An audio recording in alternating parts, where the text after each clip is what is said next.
I was never the type to speak up.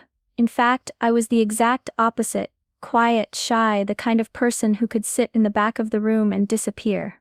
I didn't like drawing attention to myself, talking in class. Forget it. I'd rather keep my thoughts to myself and let the world pass by. Most people didn't even notice I was there. But one day something happened in that classroom that changed everything.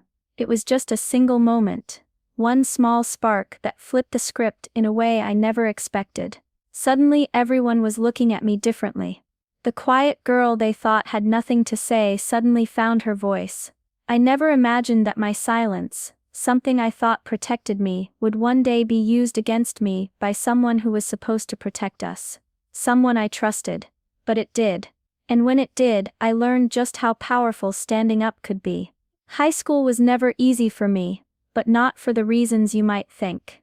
I wasn't bullied or teased, at least not openly. I was just invisible. Being quiet made me an easy target in its own way, not because anyone was mean, but because no one ever really saw me. I was the girl who always sat at the back of the classroom, the one teachers barely called on. People would talk around me, but rarely to me. It was like I was a ghost, just floating through the hallways unnoticed. I wasn't interested in drama or fitting in with any group. I kept my head down, did my homework, and tried my best to stay out of trouble. I liked it that way. The less attention I drew, the better. It felt safer to blend into the background, where no one could point fingers or make me feel small. But even though I was quiet, there was a whole world inside me. I loved writing, short stories, poems, anything I could put on paper. Sometimes I'd draw little pictures too, sketches of places I dreamed about, or people I wished I could be. It was my escape, my secret. I never showed anyone those pages. It was like they were pieces of me I wasn't ready to share. Then halfway through the semester, everything changed. A new English teacher arrived. Mr. Dalton was nothing like the teachers we'd had before. He was strict, sarcastic, and quick to judge. From the very first day I could tell he noticed me, but not in a good way. He seemed to expect the quiet students to just disappear, and if we didn't, well, he made sure we felt out of place. I didn't know it then, but Mr. Dalton would become the biggest challenge I'd faced in that school, one I never saw coming. From the moment Mr. Dalton stepped into the classroom, it felt like he was hunting for something or someone to pick on. It didn't take long before I realized his target was the quiet students, especially me. I wasn't the only silent one, but somehow I became the easiest to single out. One day, as he paced the room during a lesson, he suddenly stopped in front of my desk and said loud enough for the whole class to hear, "You know, I don't understand why some students think whispering is an acceptable way to participate. We're not mice after all. Humans are supposed to speak up." His eyes flicked toward me like a spotlight had been shined. The class laughed, some awkwardly, unsure whether to join in or feel sorry for me. I didn't say a word, I just kept my head down, hoping the moment would pass. But it never did. Then came the essay assignment.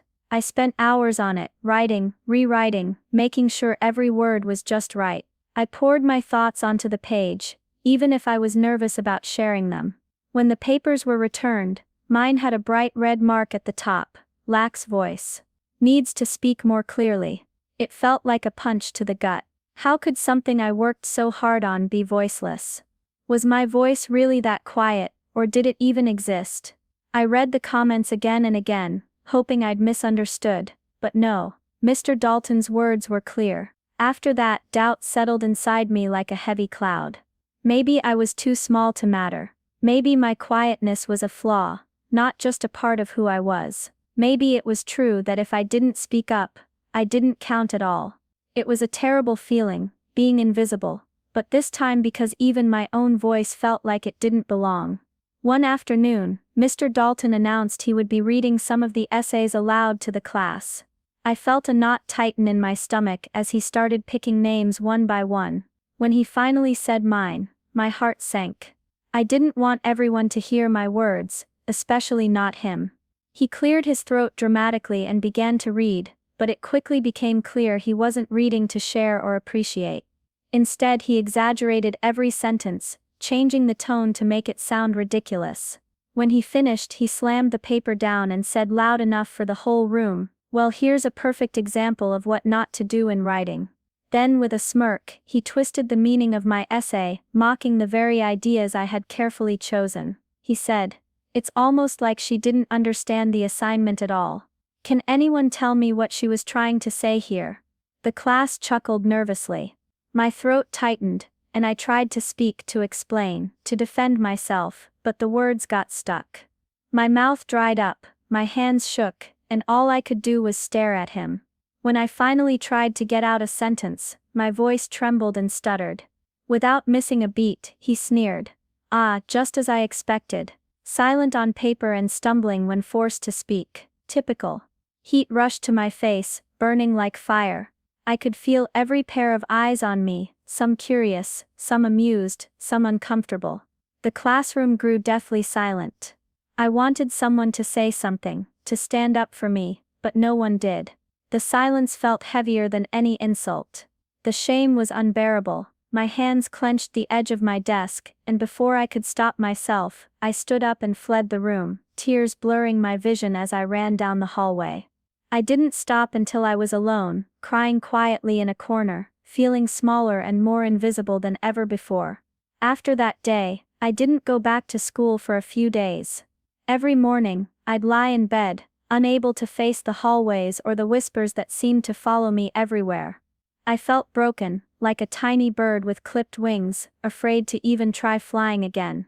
But while I stayed home, something inside me started to change. I couldn't keep the pain locked up anymore. Instead of writing essays, I began pouring my feelings onto paper in a different way. Writing a letter, a spoken word poem, a monologue. I wrote everything I couldn't say out loud, the hurt, the shame, the anger, and the quiet strength I was trying to find. It wasn't for a grade or a teacher. It was for me.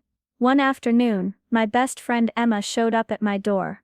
She had heard what happened, and more than that, she told me something I hadn't expected. Other students in the class were upset too. Some of them wanted to report Mr. Dalton, to make sure he didn't treat anyone else the way he treated me. That made me feel less alone, but I wasn't ready for a fight. Instead, I decided to face things differently. I wanted to show the whole school that silence isn't weakness, that quiet people have stories worth hearing. So when the school announced its monthly open voice assembly, where students could share poems, speeches, or stories, I signed up. Just seeing my name on the list surprised so many people. I could feel the whispers again, this time mixed with curiosity and disbelief. The quiet girl who never spoke. She was going to get up in front of everyone and share her voice. It felt terrifying and thrilling all at once. But for the first time in a long time, I was ready to try. The day of the open voice assembly arrived faster than I expected. When I stepped onto the stage, the bright lights hit me hard, and the microphone felt cold and heavy in my trembling hands. My heart was pounding like it wanted to break free from my chest. I took a deep breath, trying to steady myself, knowing that everyone in the auditorium was waiting to hear what the quiet girl had to say. I started slowly, my voice barely above a whisper. I told them a story, my story, but I didn't say his name.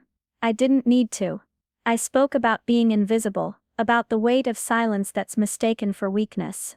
How sometimes, the quietest people are the ones who feel the most but don't know how to show it. I talked about what it's like to be humiliated by someone in power, someone who should have been there to guide and protect. I described the sharp sting of their words, the way they can make you feel small, like you don't belong anywhere. Some teachers build us up, I said, but others break us down just to feel tall. The words poured out, raw and honest, the emotion catching in my throat as I spoke about the pain and the courage it takes to find your voice again. I wasn't sure if I was strong enough, but the words came anyway, because I needed them to. Then, mid-sentence, my voice caught.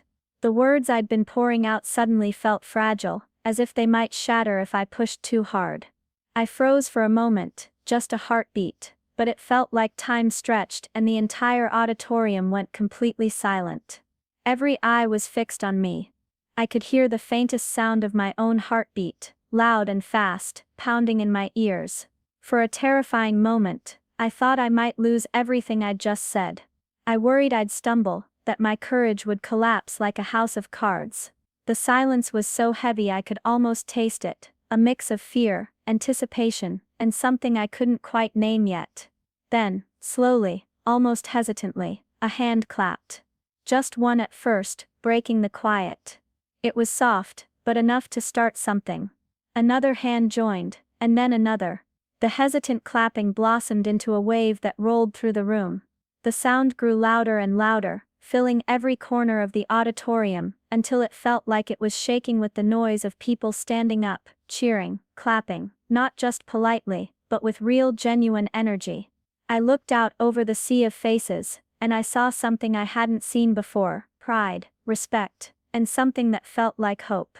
I wasn't alone anymore. I wasn't the invisible girl who whispered in the back of the room. I was standing tall, and so was the whole class with me. From the corner of my eye, I caught sight of Mr. Dalton sitting in the back row. His face was pale, his mouth slightly open, like he was trying to process everything he had just heard. He looked stunned, almost as if the words I spoke had shattered some illusion he had about me, about the quiet students he dismissed so easily.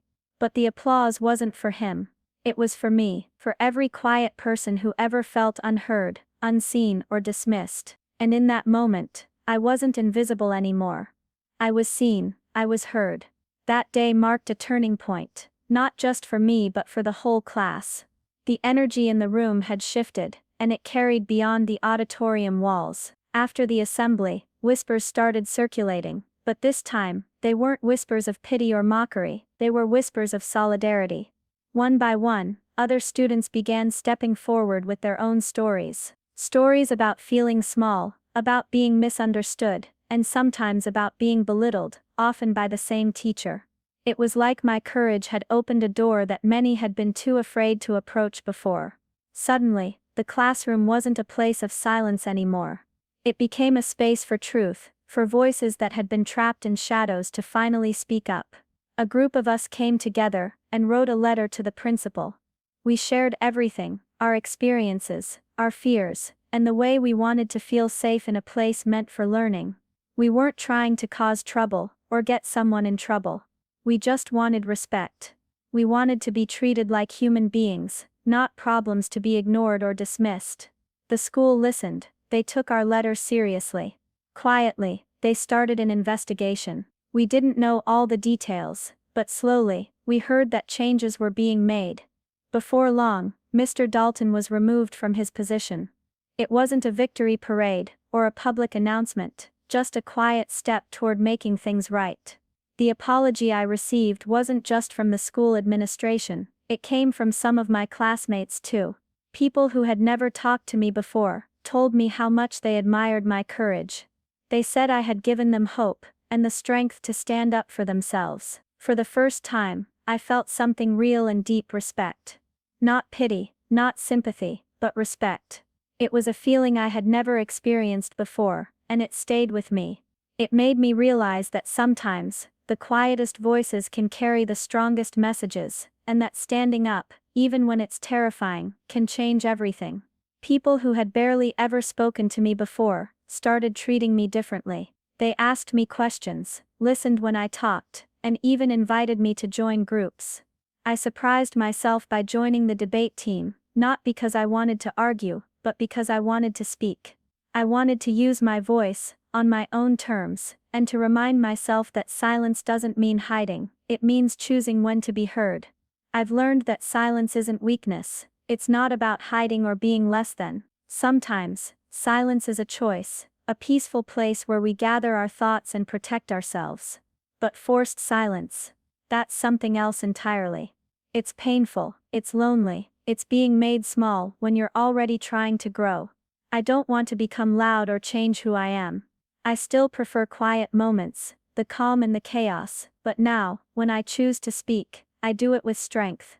Because I know my voice matters, not because it's the loudest, but because it's mine. And that day, the day I finally spoke up, I wasn't just heard, I stood up, and the class stood with me. If this story touched your heart, please like, comment, and subscribe. Share it with someone who needs to hear this. Your voice matters, no matter how quiet it may be.